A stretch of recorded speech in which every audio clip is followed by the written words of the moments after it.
Good morning. Today is Monday the 4th, and I'm going to be starting a new series. And in this one, I'd really like to have some responses because this is a meditation which is perhaps unfinished. I suspect it's a meditation which maybe can't even be finished. But it's thinking about the relationship in our experience between God and randomness.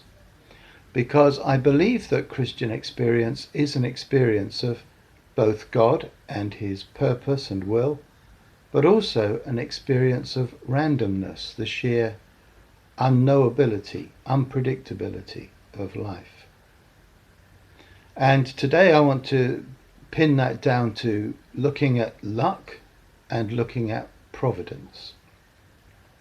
I wish when I was a young Christian someone had talked to me about these things, but what I found was instead that people were very reluctant to talk about the effect of luck or randomness. It made them feel uncomfortable as Christians. They wanted to believe that everything had a cause. And if everything has a cause, it's a personal cause. So the personal God or the personal devil or other human beings, human persons.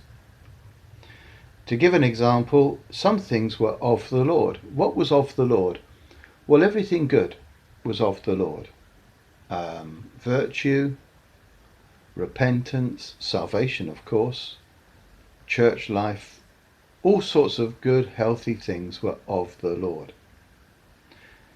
But some things were of the devil, and those things were the bad things. Bad luck, disease,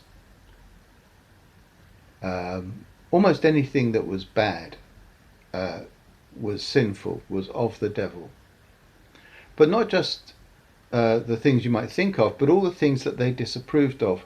Now, over the centuries, Christians have disapproved of quite a few different things. For instance, alcohol was of the devil, according to some people. They spoke quite seriously about the demon drink. Certainly a huge amount of damage has been done by alcohol abuse, but to say it's of the devil was probably a bit more than I would say, at least. Cinema. Yes, when cinema came in, many people were convinced that it was of the devil. Dancing, in many Christian cultures, of the devil. And the internet. I remember when the internet started going around, I once had a phone call from a man who was trying to prove that a friend of mine was dabbling in evil, and one of his arguments was, but he uses the internet. So he'd obviously got the idea from somewhere that the internet was of the devil. Or perhaps there are some things that are of man. Now, the things that were of man were a little bit in between. They were sort of neutral, but since human beings were sinful, if you said something was of man and not of the Lord, it generally meant that it was in some way to be suspect or disapproved of.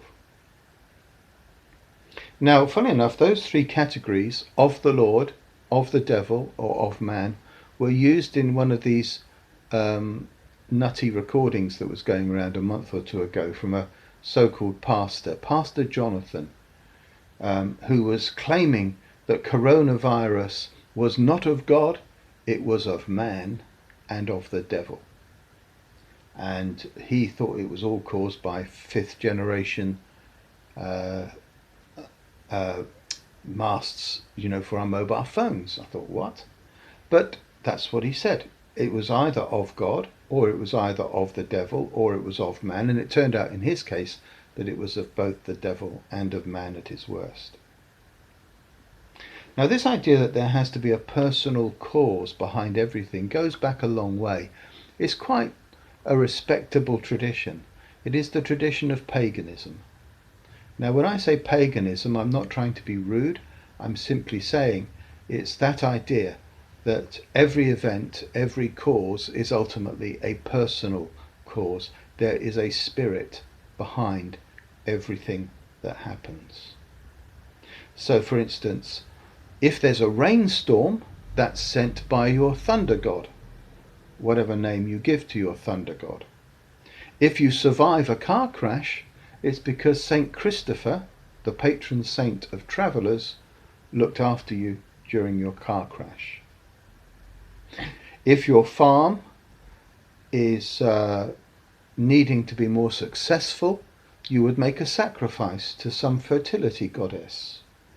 Or if your sheep were not having many twins and your shepherding business was looking a bit suspect, you would try to appease the spirits of the hills, or you might again sacrifice to Ashtoreth or whoever your favourite fertility goddess is. And therefore that idea of paganism tends to creep into Christianity. Some people imagine or believe that there are angels and demons behind almost everything that happens to us. And so we are surrounded by a world that is heavily populated with persons who are the causes of apparently random events. At the other end, there are the atheists, and the atheists do not believe in a personal universe at all. Matter and energy are all there is. For an atheist, everything is a physical process, even if you can't understand it. So in effect, because life is so complex, since mathematics and cause and effect can only be used for the simplest of phenomena, and almost everything that we experience is from complex interlocking phenomena, effectively then our lives are ruled by randomness. There is no meaning, there is no purpose, there are no persons behind the things that happen. And so we live in a world without purpose, and that is the atheist point of view. And the atheist will say, well, just man up, have the courage to admit that you live in a meaningless creation. Sorry, a meaningless non-creation. So, which is right? Are we surrounded by personal causes, invisible spirits, God and the devil in constant warfare, human beings pushed and pulled either by their own spirits or external spirits acting on them? Well, funny enough, in the Bible, the answer seems to be sometimes on the side of the atheist, that is, talking about luck, chance, randomness, and sometimes on the side of the pagans, talking about causes and personal influences behind the randomness. And I think the best thing here is to stop talking in theories and start giving examples from the Bible. So, Acts 27, shipwreck on Malta. But it turns out that not a single person dies. The rocky coast of Malta is probably the worst place to have a shipwreck. But Paul says in advance, God has promised him no one will die. So, was the storm sent by God or not? The Bible doesn't say. Storms are very common, particularly late in the season in the Mediterranean. Malta was a notorious graveyard for shipping. What happened to Paul and his companions was not that unusual. It was the sort of time and chance every sailor is familiar with, but no one died. That's a miracle, or close to a miracle. It's God's purpose. And then, as they're gathering a fire, a snake, a viper in the wood, disturbed by the heat, comes out and latches on, snap, on Paul's hand. And all of the islanders think, wow, he must be terrible. God tried to kill him with the shipwreck and it didn't happen, so now God is going to kill him with a snake bite. But Paul shakes off the snake and is not injured. So within half an hour their opinion of him changes from being a wicked, evil sinner. He must actually be a god himself, because snakes can't hurt him. Well, that's the the idea of if there's a cause or a purpose behind everything. And Luke doesn't actually say anything like that. He just says, this is what happened. But the islanders, with their pagan way of thinking, have to find a reason, a cause for every bit of good or bad luck. In Ecclesiastes, we live in a world where we don't know what God is doing. And so there's this very famous couple of verses from Ecclesiastes 9, 11 and 12. I have seen something else under the sun. The race is not to the swift, or the battle to the strong, nor does food come to the wise, or wealth to the brilliant, or favour to the learned, but time and chance happen to them all. Moreover, no one knows when their hour will come. As fish are caught in a cruel net, or birds are taken in a snare, so people are trapped by evil times that fall unexpectedly upon them. Now the phrase I want to really pick out there is time and chance happen to them all. We are all living in a world where time eventually will catch up with us and chance will eventually catch up with us. On the other hand, according to another wisdom book, Proverbs 16, absolutely everything that happens is from God.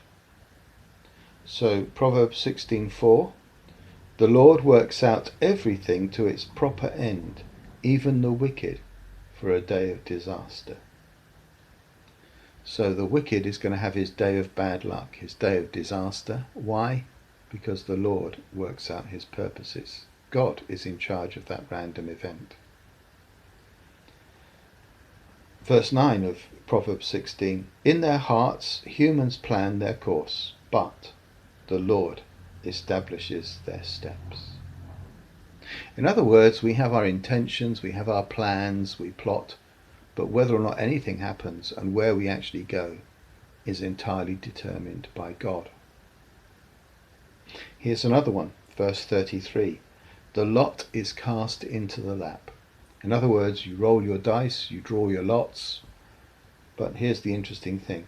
It's every decision is from the Lord.